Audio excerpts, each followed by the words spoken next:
Hello everyone and welcome back to my channel. तो आज की इस वीडियो का टॉपिक है interior design and fit out. तो इस टॉपिक के ऊपर मैंने बहुत सारी वीडियोस ऑलरेडी अपलोड की हैं, तो आप उन वीडियोस को देख सकते हैं। काफी इंटरेस्टिंग वीडियोस हैं। सो ये सारी वीडियोस आपको प्लेलिस्ट में मिल जाएंगी, तो आप जरूर उसे चेक करें। तो आज इस टॉपिक के एक इंपॉर्टेंट पार्ट के बारे में हम बात करने वाले हैं, दैट इज इंटीरियर लाइटिंग। तो जैसा कि आप सभी को पता होगा कि अच्छी लाइटिंग के बिना कोई भी इंटीरियर एक अच्छा लुक नहीं दे सकता है।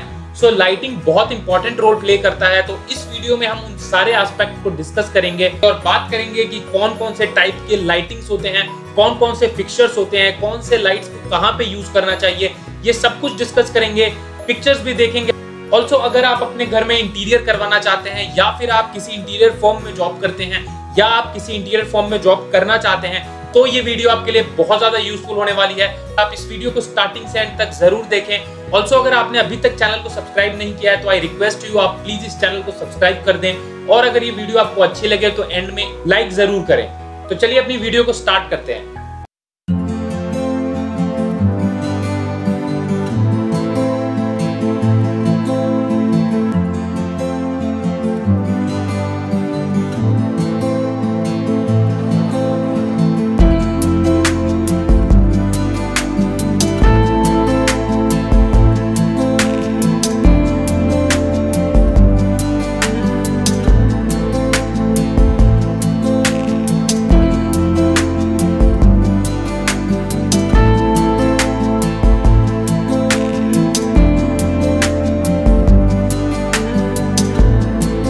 तो सबसे पहले बात करते हैं लाइट की और उसके रोल की।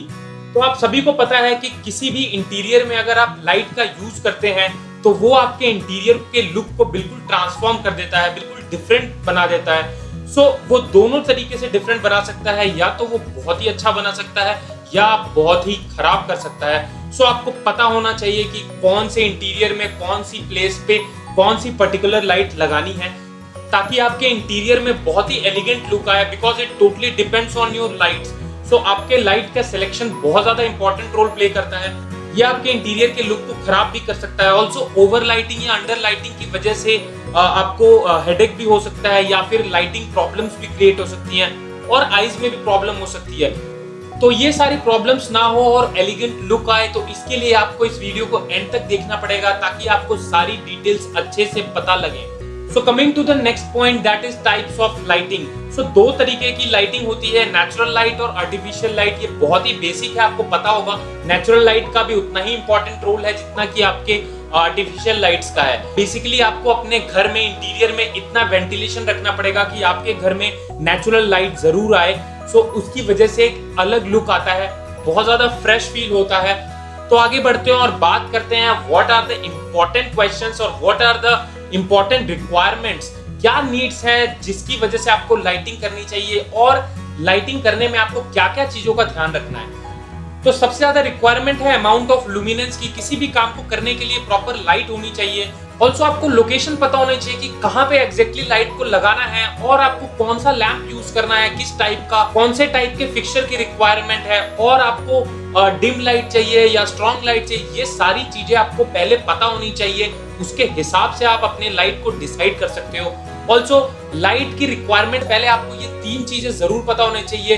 ल्यूमेंस क्या होता है, केल्विन क्या होता है, वॉट क्या होता है, और इन फैक्टर्स के ऊपर आप डिसाइड करेंगे। सो ल्यूमेंस होता है how bright is your bulb. आपका जो बल्ब है वो कितना ज्यादा ब्राइट होगा, उसमें कितनी ज्यादा लाइट होगी, ये डिसाइड करता है ल्यूमेन। दूसरी चीज है केल्विन। तो केल्विन डिसाइड करता है आपके लाइट के कलर को। लाइट का कलर आपका वार्म होगा या कोल्ड होगा, ये डिसाइड करता है kelvin. And what obviously decide करता है आपके एनर्जी को, कितना एनर्जी कंज्यूम होने वाला है। तो ये सारे फैक्टर्स को आपको ध्यान में रखना और उसके बाद अपना सिलेक्शन करना है। आगे बढ़ते हैं और बात करते हैं टाइप ऑफ इंडोर लाइटिंग के बारे में। तो जितनी भी इंडोर लाइटिंग हम देखेंगे ये सारी की सारी आर्टिफिशियल लाइट्स होती हैं। ऑल्सो जितनी भी चीजें मैंने इससे पहले बताई, वॉट, केल्विन, ये सब कुछ बहुत ज्यादा यूजफुल है। आप कोई भी बल्ब या लाइट लेते हैं तो उससे पहले आपको ये सारी चीजें चेक करनी बहुत जरूरी है। तो चलिए बात करते हैं अपने पहले इंडोर लाइट के बारे में, that is ambient. So ambient को हम जनरल लाइटिंग भी बोलते हैं। तो एम्बिएंट लाइट की रोशनी maximum part of the room में फैलती है, हर एक कॉर्नर तक पहुंचती है, तो इसलिए हम इसको जनरल लाइट भी बोलते हैं। क्योंकि जैसा हमारा नॉर्मल लाइट होता है जो कि एवरी कॉर्नर तक जाता है, उसी तरीके से ये भी पूरे के पूरे एरिया को कवर करता है। तो ये बहुत सारे फिक्चर्स में अवेलेबल होता है, रिसेस्ड में, ट्रैक लाइटिंग में, वॉल माउंटेड फिक्चर्स में। ये सारे फिक्चर्स में अभी आपको आगे बताऊंगा, तो आपको टेंशन नहीं लेनी है। तो बात करते हैं अपने सेकंड इंडोर लाइटिंग की, दैट इज एक्सेंट। तो एक्सेंट जो है वो पर्टिकुलर फोकल पॉइंट बनाने के काम आता है, किसी भी पर्टिकुलर ऑब्जेक्ट को हाईलाइट करने के काम आता है। जैसे कि आपने अगर अपने रूम में कोई पर्टिकुलर फोटो या पिक्चर या वॉल आर्ट लगाई है, तो आप उसको हाईलाइट करने के लिए एक्सेंट लाइट का यूज कर सकते हैं। ऑल्सो इसके साथ हम डिमर का भी यूज करते हैं, ताकि हम अपने मूड के अकॉर्डिंग उसके लाइट को कम या ज्यादा कर सकें। बात करते हैं अपने थर्ड लाइटिंग की, दैट इज टास्क लाइटिंग। तो ये हमारे पर्टिकुलर फंक्शन के लिए काम आती है। कोई भी आप अगर काम कर रहे हैं, या तो आप रीडिंग कर रहे हैं या कुकिंग कर रहे हैं, तो ये पर्टिकुलरली उस पोजीशन पे फोकस करती है, ताकि आप अपना काम इजीली कर पाए। सो ये कई तरीके के फॉर्म में आते हैं, जैसे कि डेस्क लैंप या पेंडेंट लाइट के फॉर्म में। ये सारी चीजें जो आप टर्म से सुन रहे हैं, ये सारा कुछ मैं आपको बताऊंगा, ये टाइप ऑफ फिक्चर्स हैं। तो आगे चलते हैं, मैं आपको पिक्चर्स की हेल्प से बताता हूँ, इसके बाद आप इसको कभी भी नहीं भूलेंगे। तो यहाँ पे इस पिक्चर में आपको लाइट्स बताऊंगा, और आपको जो मैंने बातें पहले बताई हैं उससे रिलेट करना है। सो एम्बिएंट लाइटिंग आप यहाँ पे देख रहे हैं टॉप पे, तो ये एम्बिएंट लाइटिंग सीलिंग से अटैच है, तो इट मींस ये पूरे के पूरे रूम में लाइट प्रोवाइड करेगी। दूसरी है यहाँ पे टास्क लाइट। तो ये जो टास्क लाइट है, ये यहाँ पे चेयर के बगल में रखी हुई है, इट मींस यहाँ पे आप बुक पढ़ सकते हैं। यहाँ भी टास्क लाइट है, ये भी किसी पर्पस के लिए है। यहाँ पे आप ये देख रहे हैं एक्सेंट लाइट। तो एक्सेंट लाइट यहाँ पे वॉल पे फ्रेम्स लगाए हुए हैं, इनके साइड में रखी हुई है, ताकि ये फ्रेम्स पे हाईलाइट हो। तो यही सारी चीजें मैंने आपको बताई हैं, और यहाँ पे ये शॉर्ट फॉर्म में लिखा हुआ है। इस पिक्चर की हेल्प से भी आपको क्लियर हो रहा होगा। यहाँ पे ये दूसरी पिक्चर है, यहाँ पे एम्बिएंट, एक्सेंट और टास्क, ये तीनों दिखाया हुआ है। यहाँ पे आपको ये दिख रहा है एम्बिएंट का जो कवरिंग एरिया है वो सबसे ज्यादा है, ये लाइट आपको दिख रही है, used to provide even overall light to the room. Accent आप देख रहे हैं, यहाँ पे पिक्चर्स और पोस्टर्स लगे हुए हैं, यहाँ पे 1, 2 और ये 3 लाइट्स लगी हैं, तीनों इस पे फोकस कर रही हैं। So used to create different focal points. तीसरा हमारे पास है task, used when performing specific task. Desktop के ऊपर लाइट लगी है, ताकि आप अपना काम अच्छे से परफॉर्म कर पाए। नीचे इस पिक्चर में आप किचन में देख रहे हैं, एम्बिएंट लाइट यहाँ पे सीलिंग पे लगी है, ऑल्सो यहाँ पे भी एम्बिएंट लाइट लगी है। यहाँ आप ये देख रहे हैं, यहाँ एक फ्रेम लगा हुआ है जिसके ऊपर एक एक्सेंट लाइट लगी है, ताकि इसके ऊपर हाईलाइट हो पाए। और नीचे यहाँ पे आप ये टास्क लाइट्स देख रहे हैं, जो कि आपके कुकिंग में हेल्प करेगी। तो आई होप आपको ये 3 basic types of lighting clear हो गई होंगी। एम्बिएंट किसे कहते हैं, एक्सेंट किसे कहते हैं और टास्क किसे कहते हैं। तो तीनों का नाम उनके पर्पस के हिसाब से है, जिस पर्पस के लिए वो यूज होते हैं उसके हिसाब से इनका नाम रखा गया है। तो आगे बढ़ते हैं और बात करते हैं फिक्चर्स की। तो यहाँ पे आप ये देख रहे हैं फिक्चर्स के टाइप्स हैं। तो पहला है शैंडलियर। तो ये आप पिक्चर देख रहे हैं, ये शैंडलियर है, ये एम्बिएंट लाइट की कैटेगरी में आता है। Also it is use for higher ceilings and decorative counter place. ये डेकोरेटिव पर्पस के लिए यूज होता है, और ये हायर सीलिंग्स पे यूज होता है, सीलिंग्स पे ही यूज होता है बेसिकली ये। तो आपने झूमर का नाम सुना होगा, तो जिस झूमर में लाइट्स का यूज किया जाता है उसे हम शैंडलियर बोलते हैं, और उसे सीलिंग पे अटैच करते हैं। सेकंड है हमारे पास फ्लश माउंट। तो ये आप पिक्चर देख रहे हैं, ये भी एम्बिएंट लाइट की कैटेगरी में ही आता है, और जो फ्लश माउंट है ये भी सीलिंग के साथ ही अटैच होता है। यहाँ पे आप ये देख रहे हैं, close to ceilings for smaller room and hallways, less decorative. Yes, ये आपने देखा होगा कॉरिडोर्स में और छोटे रूम्स में इसे यूज किया जाता है, सीलिंग्स के साथ एकदम लगा होता है ये। तीसरा हमारे पास है सेमी फ्लश माउंट। तो सेमी फ्लश माउंट सीलिंग से थोड़ा सा नीचे होता है, और ये भी हमारा एम्बिएंट लाइट की ही कैटेगरी में आता है। तो यहाँ आप देख रहे हैं, close to ceilings for medium rooms.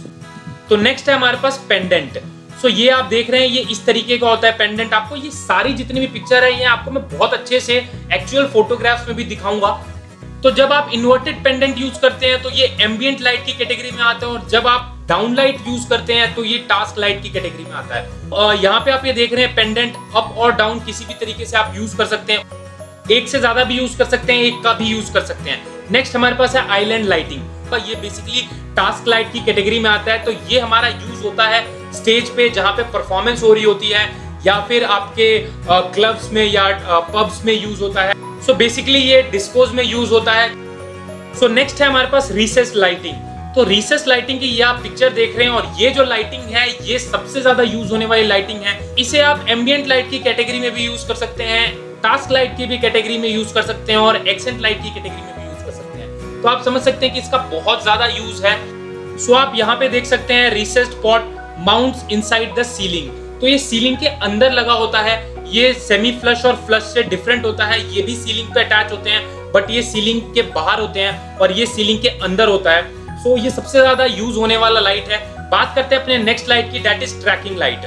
तो ये आप देख रहे हैं पिक्चर, ट्रैकिंग लाइट, ये एक पाथ में लगी होती है लाइट, और ये एक्सेंट लाइट और टास्क लाइट दोनों के कैटेगरी में आती है। तो यहाँ पे आप ये देख रहे हैं स्पॉट लाइट। तो spot light basically track light की कैटेगरी में आता है। अगर इसमें बहुत सारे एक पाथ में ज्वाइन हो सेम तरीके के लाइट्स, तो उसे हम ट्रैक लाइट बोलते हैं। तो या तो ये सीलिंग से माउंटेड हो सकता है या फिर ये वॉल से माउंटेड हो सकता है। ये दोनों में से कहीं भी माउंटेड हो सकता है।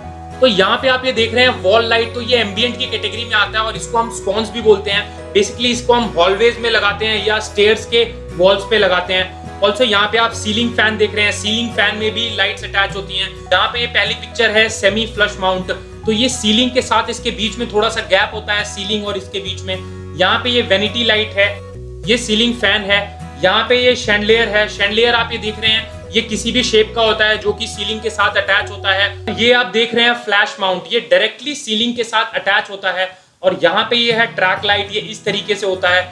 ये आप देख रहे हैं पेंडेंट, ये है स्कॉन्स। तो स्कॉन्स जो है ये वॉल लाइट की कैटेगरी में आता है। तो ये इस तरीके से होता है। तो आई होप आपको ये लाइटिंग फिक्सचर्स भी समझ आ गए होंगे। और अगर आपको ये लाइटिंग फिक्सचर्स समझ आ गए हैं तो मैं आपका एक छोटा सा अभी टेस्ट लूंगा। तो चलिए देते हैं एक टेस्ट। तो यहाँ पे ये पिक्चर्स हैं, आपको इन पिक्चर्स को देख के बताना है कि ये कौन से पिक्चर हैं। तो स्टार्ट करते हैं अपनी पहली पिक्चर से। तो आपको गेस करना है कि ये कौन सी पिक्चर है। तो ये है पेंडेंट। बात करते हैं दूसरी पिक्चर की, तो ये है शैंडलियर। तीसरी पिक्चर ये हमारे पास फिर से है पेंडेंट। और ये जो पिक्चर है आपको ये याद रखना होगा कि ये सीलिंग से थोड़ी सी दूर है। तो ये है हमारा सेमी फ्लश। बात करते हैं अगली पिक्चर की, तो ये है वॉल लाइट। और ये जो पिक्चर है ये है फ्लश माउंटेड। बात करते हैं अगली पिक्चर की, तो ये आपको याद होगा, मैंने आपको बताया था। तो ये है ट्रैक लाइट। और बात करते हैं लास्ट पिक्चर की, तो ये आप देख रहे हैं सीलिंग के अंदर है। तो ये है रिसेस्ड लाइट। तो होपफुली आपको सारे फिक्सचर्स क्लियर हो गए होंगे। तो आगे बढ़ते हैं और बात करते हैं एक और इम्पोर्टेंट टॉपिक की, that is choose light according to the atmosphere. तो जो आपको अपने इंटीरियर में एटमॉस्फेयर बनाना है उसके अकॉर्डिंग आपको लाइट का सिलेक्शन करना पड़ता है, उसके अकॉर्डिंग आपको लाइट्स का यूज करना पड़ता है। सो अगर आपको रिलैक्स्ड करना है, जैसे कि आपका बेडरूम हो गया या फिर जहां पे आप रिलैक्स होते हैं, तो वहां पे आपको use ceiling and wall light. वहां पे आपको सीलिंग और वॉल लाइट्स का यूज करना चाहिए जो कि इवन हो, लो कंट्रास्ट हो और सिमेट्री अवॉइड करें। ऐसी लाइट यूज करें जो कि चारों तरफ फैले, मतलब कि यूज एम्बिएंट लाइट। अगर आप अपने ऑफिस में करते हैं इंटीरियर, आपको फॉर्मल चाहिए तो बैलेंस और सिमेट्रिकल रखना पड़ेगा। आपको एक तरीके के सिमेट्रिकल स्टाइल्स के लाइट्स यूज करने पड़ेंगे। बात करें कि अगर आपको डायनेमिक एटमॉस्फेयर चाहिए तो आपको हाई कंट्रास्ट के लाइट्स यूज करने पड़ेंगे और आपको टास्क लाइट्स यूज करने पड़ेंगे या फिर आपको डिस्को लाइट्स यूज करने पड़ेंगे। और अगर आपको इंटीमेट एटमॉस्फेयर चाहिए तो आपको लैंप का यूज करना चाहिए, ग्लोइंग लैंप का, और आपको अपने वॉल्स को डार्क रखना चाहिए। दूसरी साइड अगर आपको फेस्टिव एनवायरनमेंट चाहिए तो आपको डेकोरेटिव फिक्सचर्स का यूज करना चाहिए, क्रिस्टल्स का यूज करना चाहिए और शैंडलियर का यूज करना चाहिए। क्रिएटिव चाहिए आपको तो आपको स्ट्रेट लाइंस या कोई प्रॉपर सिमेट्री बनानी चाहिए। तो ये बात कर ली हमने कि एटमॉस्फेयर के हिसाब से किस तरीके से लाइट को सेलेक्ट करना है। तो आगे बढ़ते हैं और बात करते हैं कि आपके रूम्स में कौन कौन सी लाइट होनी चाहिए। तो यहाँ पे सारी लिस्ट दी हुई है, लिविंग एरिया की, किचन की, बाथरूम की, डाइनिंग की, बेडरूम की, हॉलवेज की, स्टेयर्स की, कौन कौन से टाइप के लाइट्स को आप कंबाइन करके यूज कर सकते हैं। ये सारा कुछ आप यहाँ से देख सकते हैं, क्योंकि हर एक रूम का अपना अलग साइज और पर्पस होता है। तो उसके पर्पस के अकॉर्डिंग आपको जो बेस्ट सूटेड लाइट है वो यूज करना चाहिए। तो आप यहाँ से देख सकते हैं। आगे बढ़ते हैं और बात करते हैं लाइट टेम्परेचर की, मतलब कि कलर्स ऑफ लाइट की। तो जो हमने पहले स्टार्टिंग में डिस्कस किया था केल्विन के बारे में, तो यहाँ पे आपको वो सारी चीजें समझ आएंगी। तो यहाँ पे आप ये देख रहे हैं कितनी सारी लाइट्स हैं जिसके अलग अलग शेड्स हैं, अलग अलग कलर्स हैं। तो यहाँ आप ये देख रहे हैं 1000, सो इट इज 1000 केल्विन। तो 1000 केल्विन सबसे ज्यादा वार्म होता है और ये है 2000 केल्विन। उसी तरीके से 10,000 केल्विन बहुत ज्यादा कोल्ड फील कराता है। सो आपको इनके बीच में जो बेस्ट सूटेड है वो सिलेक्ट करना है। तो आपके पास यहाँ पे 2700 केल्विन टू 5000 केल्विन के बीच में आप सेलेक्ट कर सकते हैं, जिसमें कि 2700 केल्विन वार्म व्हाइट है, 3000 केल्विन सॉफ्ट व्हाइट ग्लो है और 3500 केल्विन न्यूट्रल है।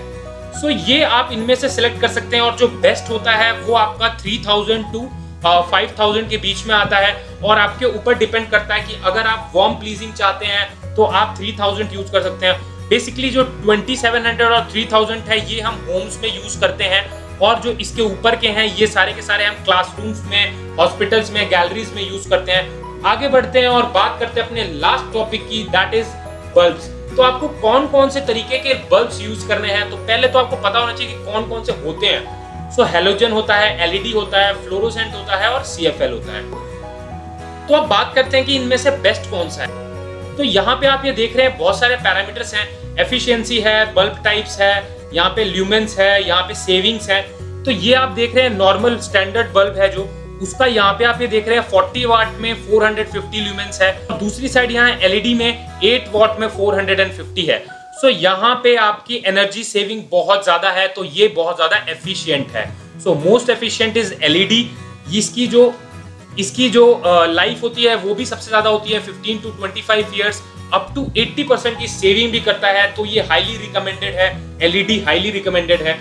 उससे कम पे अगर आप जाते हैं तो आप सीएफएल यूज कर सकते हैं। यहाँ पे आप ये देख रहे हैं बल्ब की बहुत सारे टाइप्स हैं, बहुत सारे शेप्स हैं, तो इनमें आप इन सारे टाइप्स के बल्ब्स को यूज कर सकते हैं। तो यहाँ पे मैं अपनी वीडियो को करता हूँ एंड, और अगर आपको ये वीडियो अच्छी लगी तो आप प्लीज इस वीडियो को लाइक करें और मेरे चैनल को जरूर सब्सक्राइब करें। तो जाते जाते मैं आपको कुछ पिक्चर्स दिखाता हूँ, so let's see the pictures.